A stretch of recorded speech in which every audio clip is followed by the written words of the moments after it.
அனைவருக்கும் வணக்கம். மகர ராசி நேயர்களுக்கு நிகழ்ந்து கொண்டிருக்கும் ஜூலை மாதம் 11ஆம் தேதி செவ்வாய் பகவான் தனது சொந்த ஆட்சி வீடான மேச ராசியை விட்டு விலகி சுக்கிரனுடைய ஆட்சி வீடான ரிஷப ராசிக்கு பயிற்சி ஆகிறாரு. அங்கு ஏற்கனவே சஞ்சரித்து கொண்டிருக்கும் குருவோடு இணைகிறாரு. இந்த குரு மற்றும் செவ்வாயினுடைய இணைவு குரு மங்கள யோகத்தை உங்களுக்கு ஏற்படுத்தி கொடுக்க இருக்குதுங்க. அந்த வகையில மகர ராசி நேயர்களுக்கு குரு மங்கள யோகத்தின் காரணமாக உங்களுடைய வாழ்வில் குடும்ப சூழ்நிலை ரீதியாகவும் உத்தியோகம், தொழில், வியாபாரம், கலைத்துறை, அரசியல் துறை, மாணவ மாணவிகள், விவசாய துறையினர், பெண்மணிகள் என அனைவருக்குமே என்ன மாதிரியான நன்மைகள் எல்லாம் ஏற்பட இருக்கு, கிரகநிலைகளின் ரீதியாக அமையிருக்கும் சாதகங்கள் என்ன, பாதகங்கள் என்ன, குறிப்பா மகர ராசினியர்களுக்கு இத்தருணங்கள்ல கிரகங்களுடைய சஞ்சார நிலைகள் என்ன என்று பார்க்கும்போது மேஷத்தில் ரிஷபத்தில் செவ்வாயும் குரு பகவானும், மிதுனத்தில் சூரியனும், கடகத்தில் சுக்கிரனும் புதனும், கன்னியில் கேதுவும், கும்பத்தில் சனி வக்ரகதியிலும், மீனத்தில் ராகுவும் சஞ்சரிக்கிறாங்க.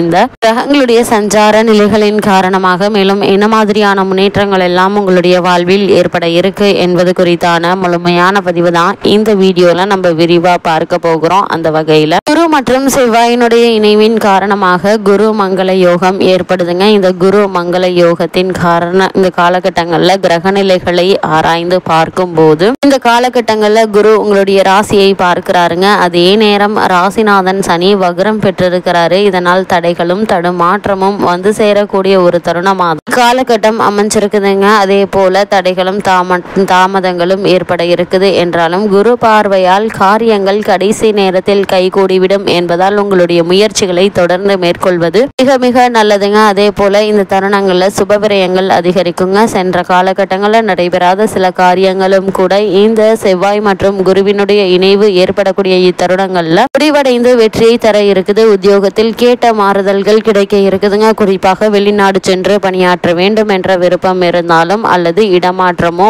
ஊர் மாற்றமோ நிறுவன மாற்ற சம்பந்தமான முயற்சிகளை நீங்கள் மேற்கொண்டாலும் முயற்சியிலேயே உங்களுக்கு வெற்றி கிடைப்பதற்கான சாத்தியக்கூறுகள் அதிகம் இருக்கு என்பதை கிரகங்களுடைய சஞ்சார நிலைகள் தெளிவாகவும் உறுதியாகவும் எடுத்துக்காட்டுதுங்க. அது மட்டும் இல்லாம உங்களுடைய ராசிக்கு பாக்கியாதிபதி புதன் உங்களுடைய 7ஆம் இடத்தில் இருந்து ராசியை பார்ப்பதால் மிக பெரிய நன்மைகள் உண்டுங்க. மற்ற கிரகங்கள் என்னதான் உங்களுடைய மனநிலையை அலைக்கழித்தாலும் உங்களுக்கே உரிய புத்தி கூர்மையை தூண்டிவிட்டு அதற்கான தீர்வுகளையும் புதன் தருவார் என்பதால் எதையும் நம்பிக்கையோடு எதிர்கொள்ளுங்க. நீங்கள் மேற்கொள்ளக்கூடிய காரியங்கள் அனைத்திலுமே வெற்றி கிடைப்பதற்கான சாத்தியக்கூறுகள் அதிகம் இருக்கு என்பதை கிரகநிலைகள் உங்களுக்கு அறிவுறுத்துதுங்க. அதே போல இந்த காலகட்டத்தை பொறுத்த வரைக்கும் எதையும் நம்பிக்கையோடு எதிர்கொள்ளுங்க. அவரோடு இந்த சுக்கிரன் இணைகிறாரு. 3இல் உள்ள ராகு உங்களுடைய வெற்றிக்கு துணை நிற்கிறாருங்க. சூரியனும் பலமாக இருப்பதால அரசாங்க சம்பந்தமான விஷயங்கள்ல நல்ல ஒரு முன்னேற்றம் ஏற்பட இருக்குதுங்க. குறிப்பா தொழில் மற்றும் வியாபார ரீதியான அரசாங்க ஆதரவுகளுக்கு நல்ல ஒரு முன்னேற்றம் நிறைந்த ஒரு தருணமாக தான் இந்த குரு மற்றும் செவ்வாயினுடைய இணைவு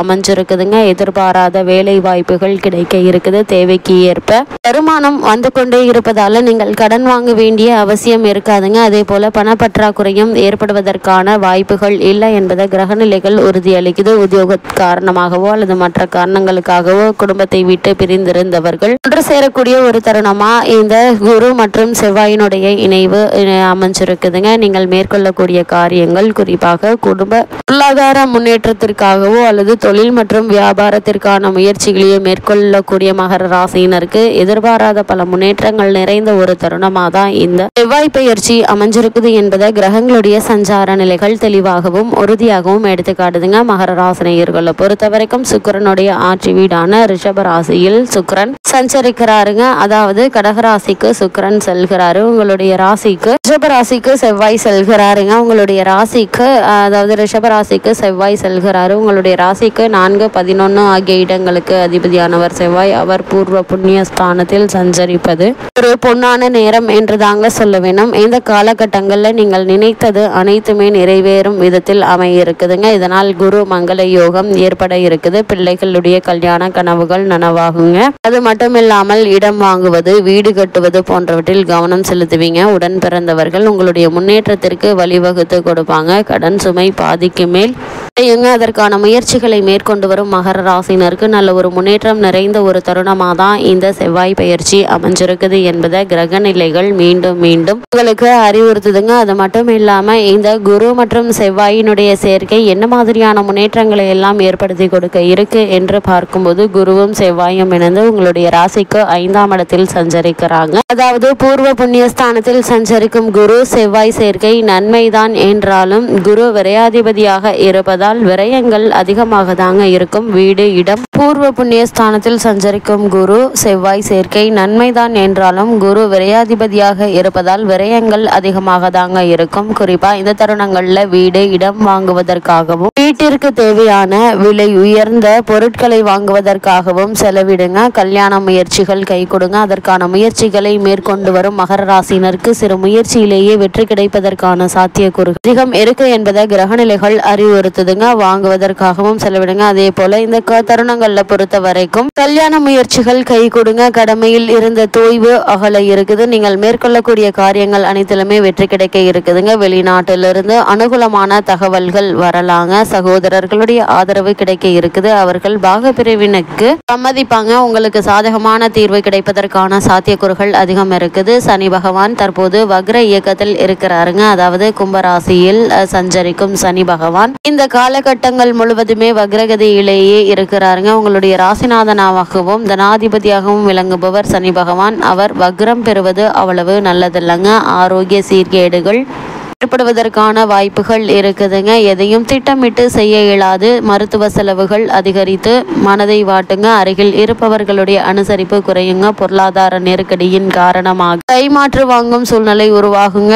எந்த ஒரு காரியத்தையும் செய்ய நினைத்தாலும் அதில் குறுக்கீடுகள் வந்தபடி இருக்குங்க. உத்தியோகத்தில் உள்ளவர்களுக்கு உயர் அதிகாரிகளுடைய ஆதரவு குறையுங்க. நல்ல வாய்ப்புகள் வந்த போதிலும் அது கடைசி நேரத்தில் கை நழுவி செல்வதற்கான சாத்தியக்கூறுகளும் அதிகம் இருக்கு என்பதை கிரகநிலைகள் உங்களுக்கு அறிவுறுத்துதுங்க. குறிப்பா மகர ராசினியர்களை பொறுத்த வரைக்கும் பொது வாழ்வில் உள்ளவர்களுக்கு போட்டிகளுக்கு மத்திய முன்னேற்றம் ஏற்படுங்க. வியாபாரம் மற்றும் தொழில் செய்பவர்களுக்கு ஏற்ற இறக்க நிலை உருவாகுங்க. உத்தியோகத்தில் உள்ளவர்களுக்கு சக பணியாளர்களால் தொல்லைகள் உண்டு. கலைஞர்கள் சந்தர்ப்பங்களை சாதகமாக்கி கொள்வது நல்லது. மாணவ மாணவிகளுக்கு பெற்றோருடைய ஆதரவு திருப்தி தருங்க. பெண்கள் முன்னேற்ற பாதையில் அடியெடுத்து வைக்கும் நேரமாக இந்த நேரம் அமைஞ்சிருக்குதுங்க. கடன் சுமை குறையும் என்பதையும் கிரகநிலைகள் உங்களுக்கு அறிவுறுத்துது. மகர ராசி நேயர்களை பொறுத்த வரைக்கும் மேலும் என்ன மாதிரியான விஷயங்கள்ல நீங்கள் கவனமாக இருக்க வேண்டும் என்று பார்க்கும்போது 2ஆம் இடத்தில் சனி வக்ரம் பெற்றிருப்பதால் ஏதாவது ஒரு வகையில் அவ்வப்போது மன உளைச்சல் இருந்து கொண்டே இருக்குங்க. உடல் அசதியோடு இருக்குங்க. வேலை செய்வதில் சோம்பல் அதிகரிக்குங்க. பிள்ளைகளுடைய